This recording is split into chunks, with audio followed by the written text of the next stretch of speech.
Hello everyone, welcome to bull gang. Today is 13 June 2021। I hope कि आप सब सही होंगे।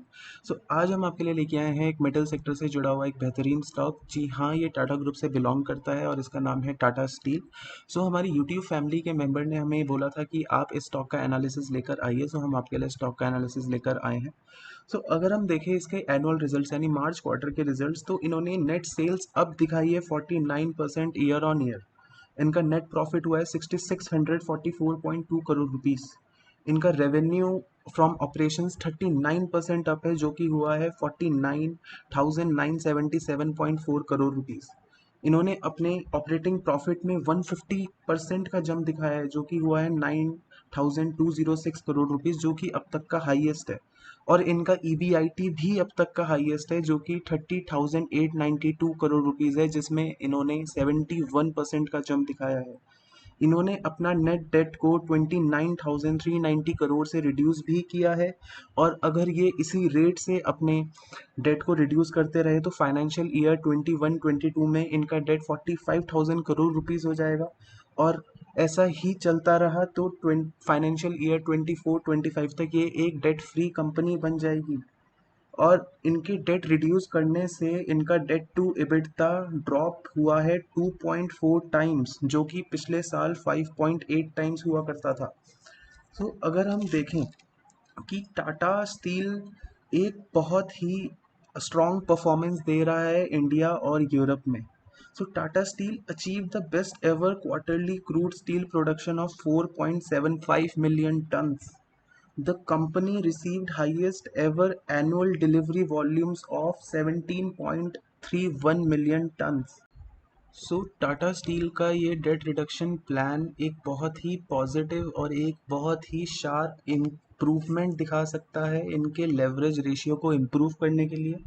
और अगर हम देखेंगे कि टाटा स्टील अब ओएनजीसी को रिप्लेस कर रहा है, यानी oil and natural gas corporation को रिप्लेस कर रहा है बेंचमार्क इंडेक्स सेंसेक्स में 21 जून से, जिसकी वजह से इनके पास लगभग 119 मिलियन डॉलर का इनफ्लो भी आएगा। आ जाइए, अब हम आ जाते हैं टाटा स्टील की टेक्निकल एनालिसिस पे। अगर हमने इसका एक मंथ का टाइम फ्रेम का कैंडल खोल रखा है, हम देखेंगे कि लगभग 2007 से ही ये एक डाउन ट्रेंड में चलने वाला स्टॉक था। और लगभग 2016 में इसने अपना ट्रेंड बदला और इसने अपना एक हाई बनाया 745 के लगभग, और फिर दोबारा इसने एक डाउन ट्रेंड बनाया, क्योंकि फिर उसके बाद कोविड क्रैश आ गया। तो उसके बाद जब मार्केट रिवाइव हुई तो ये स्टॉक भी बहुत अच्छे से रिवाइव हुआ, और जब इसने अपना ये डाउन ट्रेंड का रेजिस्टेंस ब्रेक किया तो फिर देखिए कितना शार्प एक अपमूव दिखाया है, क्योंकि तब इसने अपना 100 डेज का मूविंग एवरेज और 50 डेज का मूविंग एवरेज का भी ब्रेकआउट दिया था।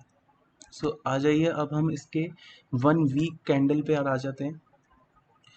1 वीक कैंडल भी इसमें ये कंटिन्यूसली डाउन ट्रेंड पे था, और 2020 में इसने एक शार्प अपमूव दिखाया और इसने एक अपना नया ट्रेंड बनाया। देखिए ये ट्रेंड यहाँ पे आया और इसने सपोर्ट लिया, फिर यहाँ से दोबारा इसने ब्रेकआउट दिया। आप ध्यान से देखिए, आ जाइए, अब हम इसके 1 डे की कैंडल पर आ जाते हैं। 1 डे की कैंडल हमें क्या दिखा रही है, हम इसको थोड़ा हटा देते हैं ताकि आपको थोड़ा साफ दिख पाए। 1 डे की कैंडल अगर हम देखें तो ये कंटिन्यूसली अप ट्रेंड में ये स्टॉक चल रहा है, और ये अपने ट्रेंड लाइन पर बहुत ही अच्छे तरीके से सपोर्ट भी ले रहा है। और इसने अपना अब तक का हाई बनाया है 1243 1240 समथिंग का, और उसके बाद इसने एक करेक्शन भी दिखाया है 1091 1090 रुपीज़ का, और फिर ये एक छोटी रेंज में अब कंसोलिडेट हो रहा है। और अभी लास्ट ट्रेडिंग सेशन में इसने अपने रेजिस्टेंस का एक ब्रेकआउट दिया है, जो कि एक बहुत पॉजिटिव है, और बहुत ही अच्छे वॉल्यूम्स के साथ इसने एक ब्रेकआउट दिया है। अगर हम देखेंगे तो इसका पहला टारगेट निकल के आ रहा है।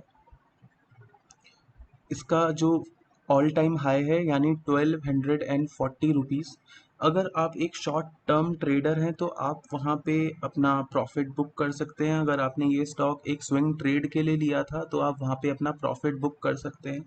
But if you are a long term investor then आप इस स्टॉक में कंटिन्यूसली इन्वेस्टेड रह सकते हैं, बिकॉज ये कंपनी के फंडामेंटल्स बहुत ही ज़्यादा इम्प्रूव हो रहे हैं और बहुत ही ज़्यादा बेहतर इसके फंडामेंटल्स हैं, और ये कंपनी अपना डेट भी रिड्यूस कर रही है। और अगर ऐसे ही ये अपना डेट रिड्यूस करती रही तो 2024-2025 फाइनेंशियल ईयर तक ये एक डेट फ्री कंपनी भी बन सकती है और इनके पास कैश का इनफ्लो भी बहुत होगा।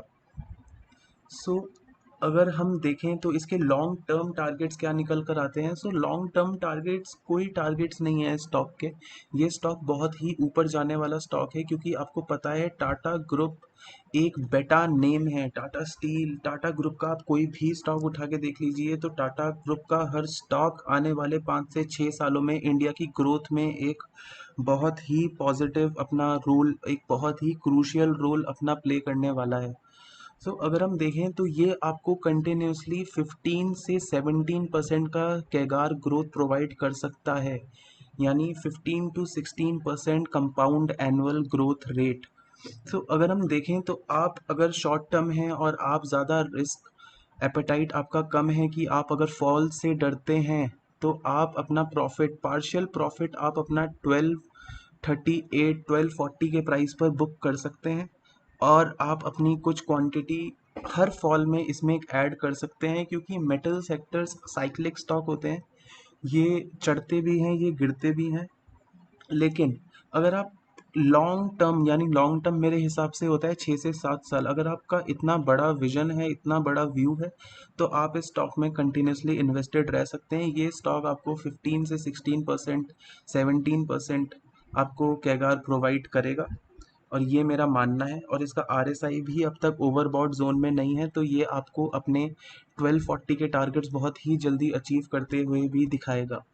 सो अगर आपको हमारा एनालिसिस पसंद आ रहा है तो आप हमारा चैनल को सब्सक्राइब कर सकते हैं, आप हमारे वीडियो को लाइक कर सकते हैं, और आप हमको कमेंट करके बता सकते हैं कि मैं क्या स्टॉक आपके लिए लेकर आऊँ, या आप जो स्टॉक आप हमसे एनालिसिस कराना चाहते हैं। और आप हमारा टेलीग्राम ग्रुप भी ज्वाइन कर सकते हैं। सो तब तक के लिए टाटा, बाय बाय एंड जय हिंद।